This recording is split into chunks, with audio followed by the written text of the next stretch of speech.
Good morning to everyone at Mosaic. It is such a pleasure to be with you in 2022, and it is a pleasure to be live and in person for the first Sunday in 2022. I have been coming to you pre-recorded for a while, but it is nice to be live and in person. We have shared quite a bit of the past year together, so it is kind of nice to be here. It kind of feels a little bit like coming home. So I appreciate it. As we come together, let us pause to take stock of the year now concluding. Its moments of happiness and hurt, its times of accomplishment and failure, and its occasions of inspiration and fear. We add these experiences to the tapestry of our years and look bravely towards a new horizon.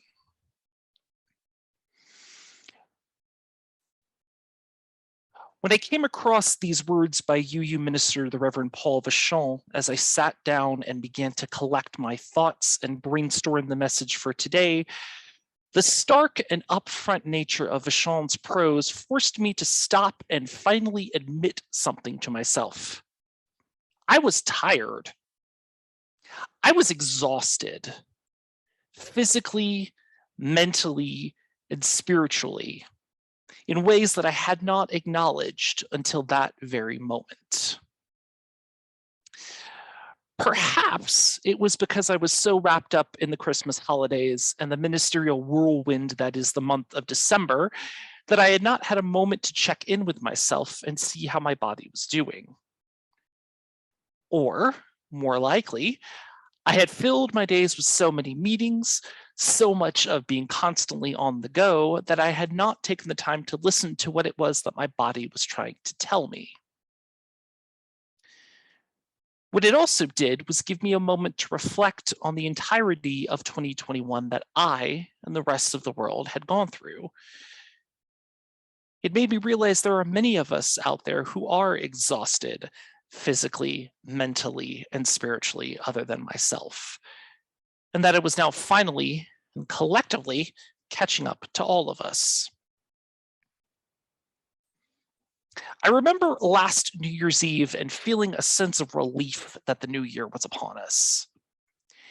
Even though my spouse and I were sheltering in place at my parents' house in Texas, and our only New Year's Eve festivities were the two of us watching a live stream of Rockin' New Year's Eve on Hulu and the fireworks displays in San Antonio, which I suspect were previously pre-recorded from a previous year. I remember telling myself that I was done with feeling the stress and anxiety of 2020, and that I was hopeful about what was to come.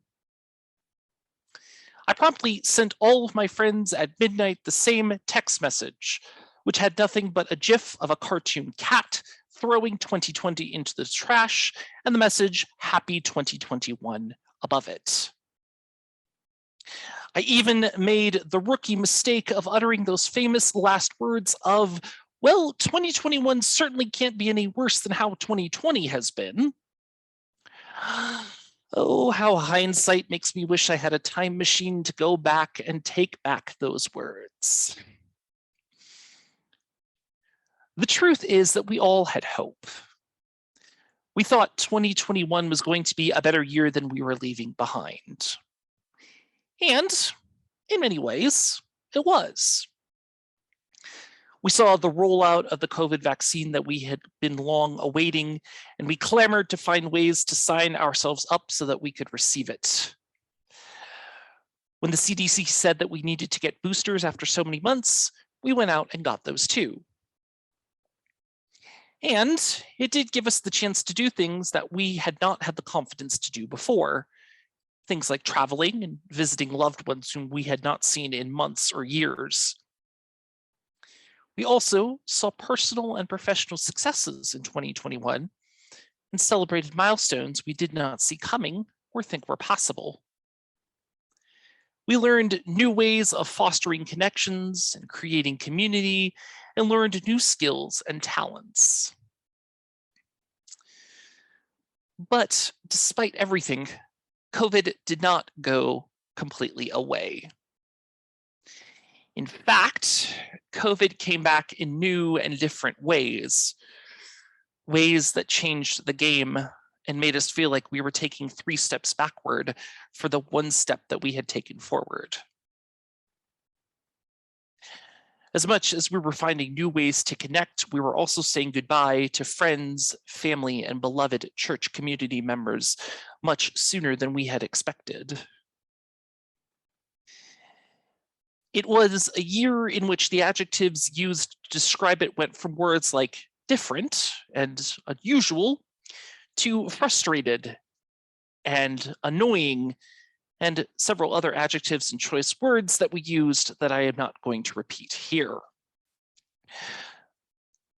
By the time we'd gotten to this point in 2021, it felt like things are just as bad as they were at the end of 2020, which makes all of us feel like we're having a strange and endless case of deja vu.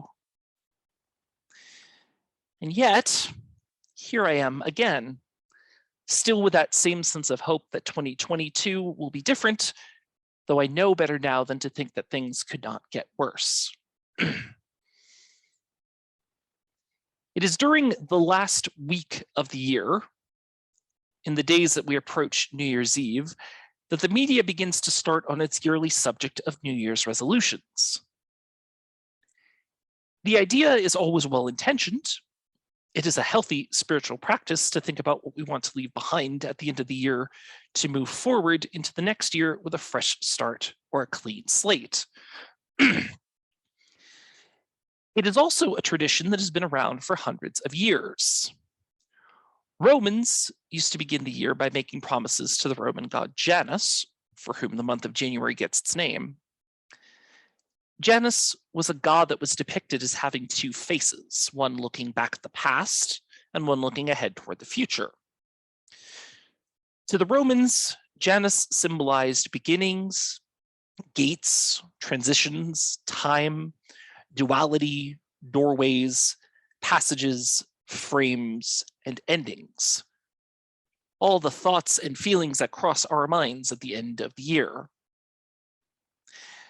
Janus was also considered to be the gateway that allowed all the other gods in the Roman pantheon to move back and forth between the worlds.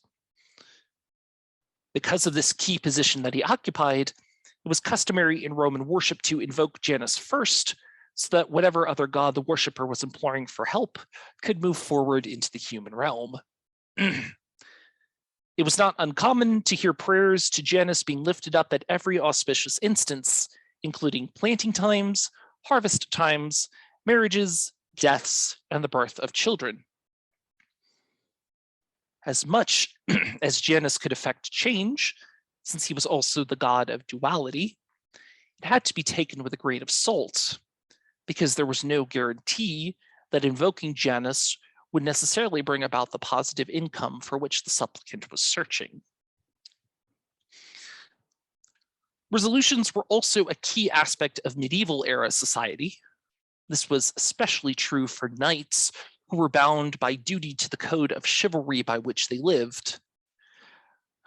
The 14th century French author Jacques de Longuillon wrote a lengthy chanson de geste, or song of heroic deeds, called Livoius the Vow, the Vow of the Peacock, in which he describes a tradition in which knights would gather for a celebratory feast that was observed sometime around Christmas.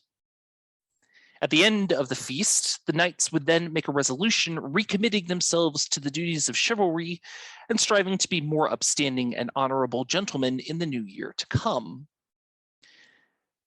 The Vow of the Peacock also mentions the concept of the 9 Worthies, historical figures, all of whom were men, that were shining examples of the aspects of chivalry and for whom these young knights were to aspire to be, and after whom they were to model themselves and their conduct.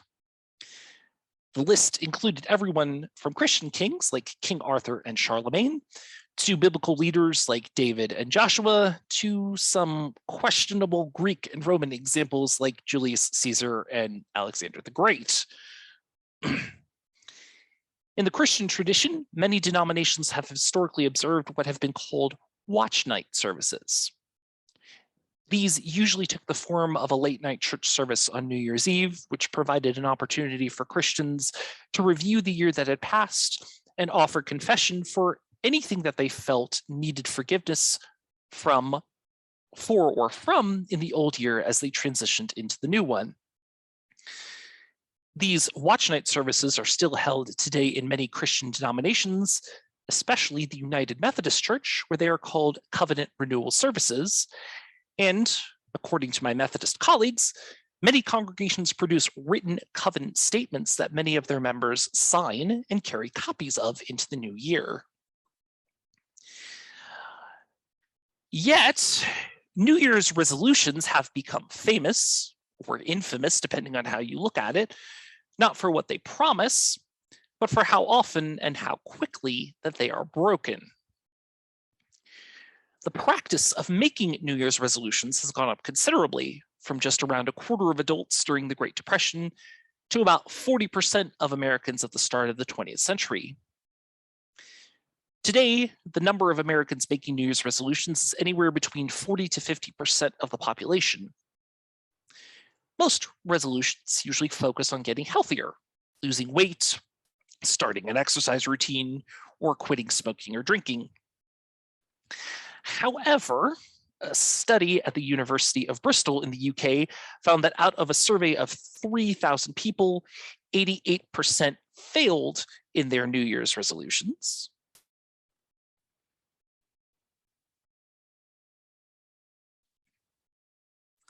Despite 52% reporting that they were confident in their success at the beginning of the survey. Another study asking participants why they had failed in keeping their New Year's resolutions shows 35% said that the initial goals that they had set were unrealistic, 33% said they did not keep track of their progress and hold themselves accountable, and 23% said they simply forgot all about them. Albert Einstein was once reported to have said, "The definition of insanity is doing the same thing over and over again and expecting a different result." As committed as we may feel that we can be toward achieving our resolutions, we are human beings who often fall short of our goals, only to end up frustrated at ourselves and disillusioned in the process.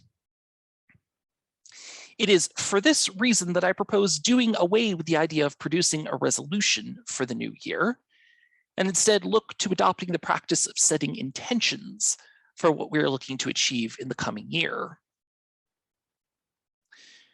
The word intention and resolution are often used interchangeably, but intention has a quite different meaning. To intend to do something, according to Merriam-Webster, is to design for a specific use or future. To design for a specific use or future.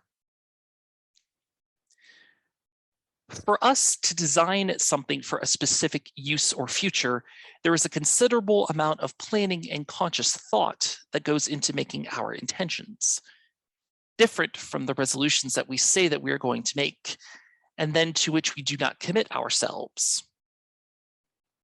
Because this planning and conscious thought requires a process of self-reflection on our part, we have invested more of ourselves into creating and setting our intentions, which means there is a greater chance that we will not forget them. Intentions now mean something deeply to us. We feel them harder when we do not live up to them. And we will work that much harder to making sure that we realize the intentions that we set for ourselves. This is the important part that is missing from resolutions: accountability. By choosing to go through a process of setting intentions, we have turned ourselves into our own accountability partners, so that we have a better chance of making sure that we see our intentions through. The process of setting intentions is one that we can also adopt as a spiritual practice as we transition into the new year. By forcing ourselves to go deeper and reflect more in the setting of our intentions, we are given the opportunity to know ourselves more intimately. This newfound knowledge of ourselves will help us to be confident as we go into the new year. And the more confident we are in ourselves, the more likely that we are to have a positive approach to the new year and a greater chance of positive outcome. So, as we say goodbye to 2021 and all the good, the bad, the ugly, and the weird that it brought into our lives, and look ahead to 2022, I invite you to take some time to sit with yourself and set your New Year's intentions, not resolutions. And to all of you, I wish you a happy and healthy new year, one that we will march into triumphantly together. May it ever continue to be so. Amen. Blessed be. Shalom. Assalamu alaikum. Namaste. Thank you all so much.